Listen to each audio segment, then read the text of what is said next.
Gustavo, e agora eu quero perguntar para você o que precisa para ser um diagramador? Para você ser um diagramador, primeiro você tem que ter muita coragem, viu? Porque é difícil.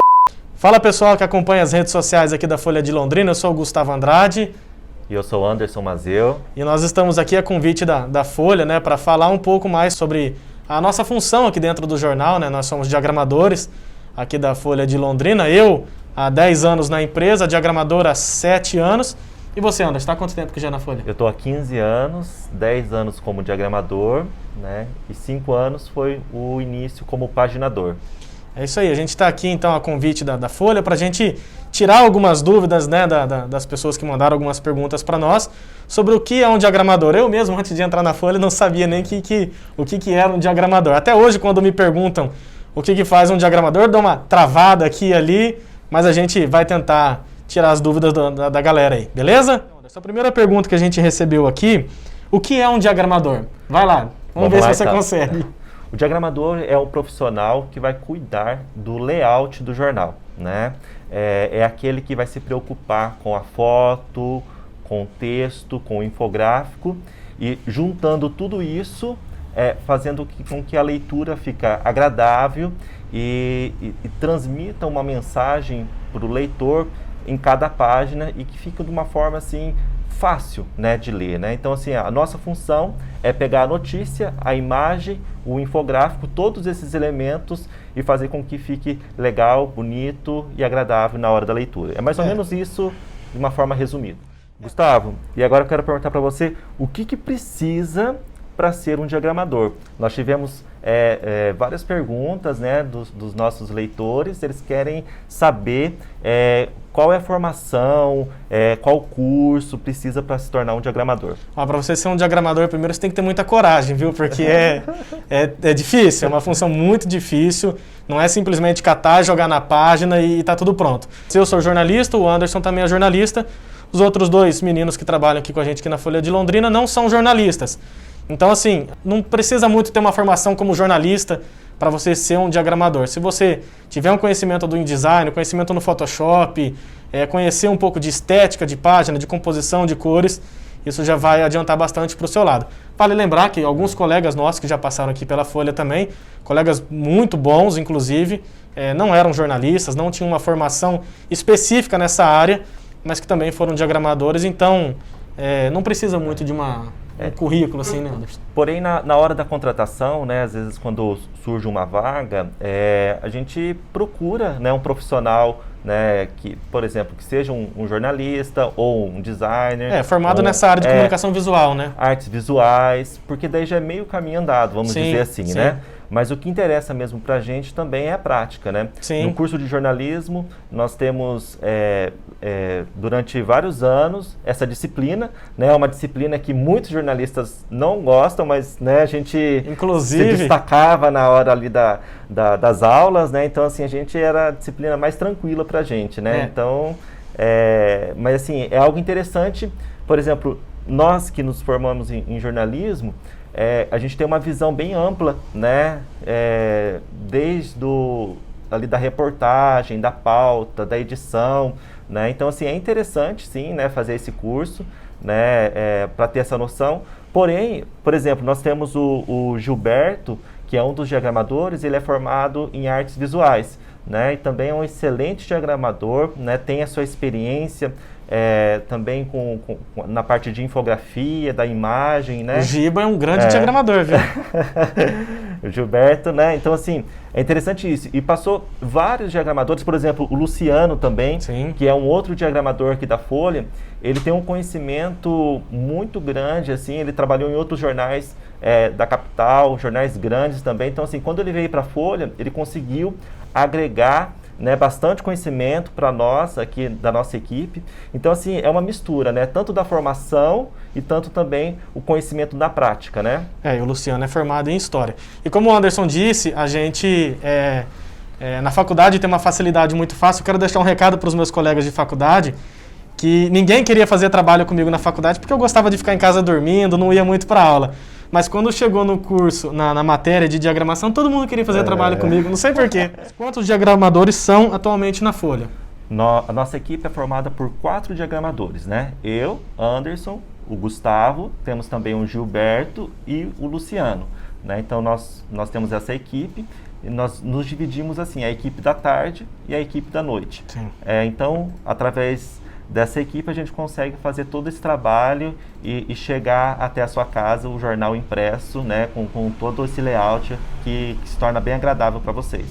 É isso aí. Próxima pergunta? Próxima pergunta, como é a rotina de um diagramador? A rotina de um diagramador é muito triste. Vou até sentar para falar de novo. A gente chega aqui para trabalhar sem saber a hora que a gente vai embora. Mas isso é a rotina de um jornalista já, né? Por si só.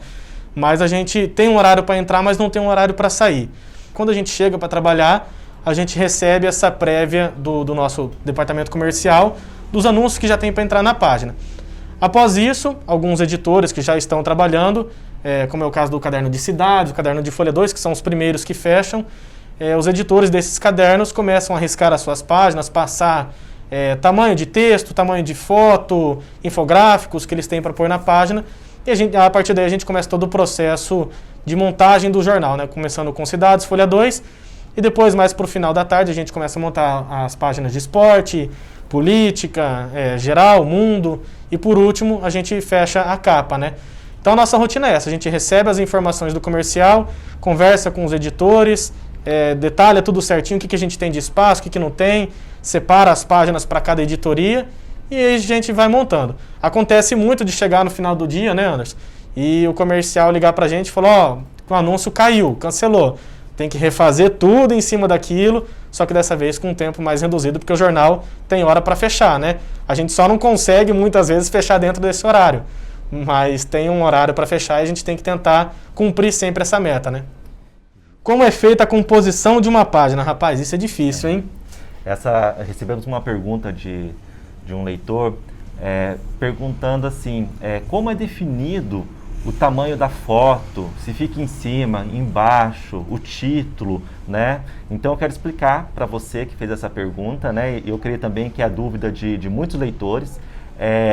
O editor, quando ele chega, ele fala assim para nós, eu tenho uma foto horizontal ou vertical, ele mostra a foto, às vezes não, porque a foto está sendo feita enquanto a matéria também está, o repórter está escrevendo, e fala assim, eu tenho 2.500 caracteres, mais um infográfico, um box de 1.800, e daí, nesse momento que chega, a gente vai trabalhar a página, né? Então, nós olhamos para a foto, já vemos assim se dá para subir um céu, rebaixar alguma imagem, né? Colocar alguma cor. Então, a gente olha para todo o conteúdo que é passado para nós e transformamos em uma arte, né? Vamos dizer assim. Então, mais ou menos, nós que decidimos ali a questão se abre bastante ou não. É lógico que a gente conversa com o editor, porque ele também já sabe o que é prioridade, o que é uma manchete, qual que é o assunto principal. Então, a gente fica bem alinhado com o editor, para daí sim a gente conseguir trabalhar da melhor forma possível, né, com todas as informações que foram passadas para nós. Não dá para a gente também fazer uma gracinha, jogar algumas pétalas de rosa numa página de política. Tem algumas editorias que não dá para fazer algumas gracinhas, que a gente chama, né? Tem página que pede isso. As páginas de esporte são páginas mais leves, né? As páginas de folha 2, de cidades, até dá para fazer alguma brincadeira. Os especiais, né? O transmídia, folha mais. Agora, páginas como economia, política... enfim, essas páginas não dá muito para ficar fazendo nenhum tipo de gracinha na página, porque às vezes é algum assunto mais sério, né? Não que as outras editorias não sejam mais sérias, mas às vezes no esporte é uma contratação de um técnico, de um jogador, você consegue fazer alguma brincadeirinha, né? Então, nessa parte de composição do jornal, a gente tem que pensar tudo isso. Qual é o assunto que a gente está trabalhando? Então é até legal, até interessante que a gente trabalhando ali, a gente consegue saber tudo que está saindo no jornal, a gente consegue visualizar tudo e a gente se informa dentro do nosso trabalho, né? Porque lendo tudo, vendo tudo, a gente consegue saber de todos os assuntos, né? E tem um detalhe também, né? Quando a gente começa a fazer a diagramação, tem páginas, igual o Gustavo falou, que você consegue desenvolver um layout legal, né? E tem outras que você tem que trabalhar ali com um espaço bem apertado ali, assim, bastante caracteres, bastante conteúdo. Então, assim, a gente sabe que tem páginas que a gente vai conseguir desenvolver legal e tem outras que a gente tem que deixar uma harmonia, né? Uma distribuição ali de elementos para não ficar muito pesado. Então, assim, até quando tem algum colega que quando ele inicia nessa profissão, ele quer fazer todas as páginas, né, com subfundo e fazer um monte de gracinha, igual a gente fala aqui no jornal, né, mas não dá, né? Então, assim, tem algumas que a gente tem que deixar, né, mais séria e outras a gente consegue explorar um pouco mais. É isso aí. E uma última pergunta aqui, então, para a gente já ir colocando um ponto final nesse nosso bate-papo.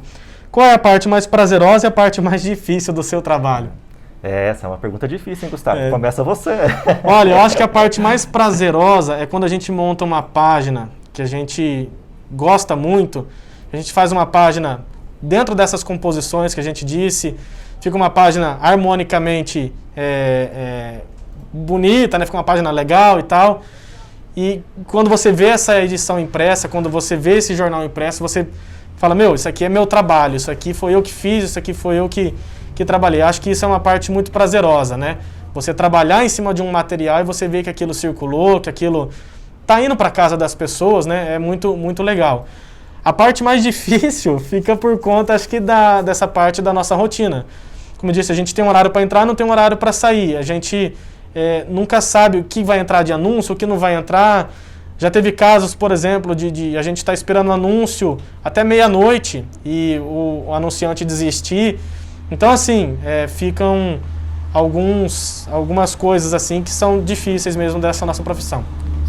Também concordo com o Gustavo. É muito gostoso quando a gente termina uma página e ela ficou bonita e depois no outro dia você vê o impresso ali, né? Assim, com toda a tecnologia que tem, né? Eu gosto muito do impresso, né? Então, eu creio que também tem bastante pessoas que estão vendo esse vídeo. Eu gosto de ler notícia no celular e tudo, mas é muito agradável também você pegar uma página bem diagramada e quando a gente olha ali a nossa cria ali, a gente fica babando, vamos dizer assim, né? E a parte difícil também, eu acho que essa questão do dia a dia, né? Às vezes você faz uma página linda e acontece alguma coisa, você tem que derrubar a página linda ou entra algum anúncio, alguma coisa. Então, assim, a gente tem que saber lidar com o dia a dia. E tem uma outra coisa também que eu acho muito interessante, é você participar da história, né? Então, assim, Sim. Por exemplo, nesse momento que a gente está vivendo, esse período muito difícil de pandemia, né? Outros também, como o impeachment da Dilma. Então, assim, assuntos muito polêmicos, assim, eu lembro, por exemplo, no impeachment da Dilma, como foi difícil achar uma foto ali para capa, né? Então, assim, aquilo marca, né? Então, assim, coisas que ficam... O nosso trabalho se mistura com a história da cidade, do estado, do país. Então, assim, a gente vai caminhando junto, né? E, às vezes, a gente também sai triste quando a gente começa a ver que a manchete é o recorde de número de mortes ou aconteceu uma tragédia. Então, assim, também essa é uma parte triste, né? Mas, assim, participar da história é muito interessante. E é isso aí, galera. A gente espera ter respondido todas as perguntas aí do dia do diagramador. O que a gente vai ganhar no dia do diagramador? Então, né, Patrícia? O que a gente tem vai ganhar, né? Mais trabalho, Mais trabalho, né? A gente está esperando um presente aí. Antes de encerrar, né, a gente também quer parabenizar todos os diagramadores que fizeram parte dessa história, aqui também da Folha de Londrina, né? Amigos nossos que não estão mais aqui, pessoas que já estão aposentados, né? De outros jornais também, né? Então, assim, parabéns para você, né, o diagramador, que é corajoso, né, valente, né? E, então, assim, a gente está muito feliz, né, sendo honrado por esse dia, né? Você que não sabia que existia o dia do diagramador, existe sim. Então, parabéns você, diagramador, assim como eu e o Gustavo. Se quiser mandar presentes aqui para a Folha de Londrina, a gente está aceitando, beleza? Beleza? Valeu, galera. Obrigado, abraço, viu?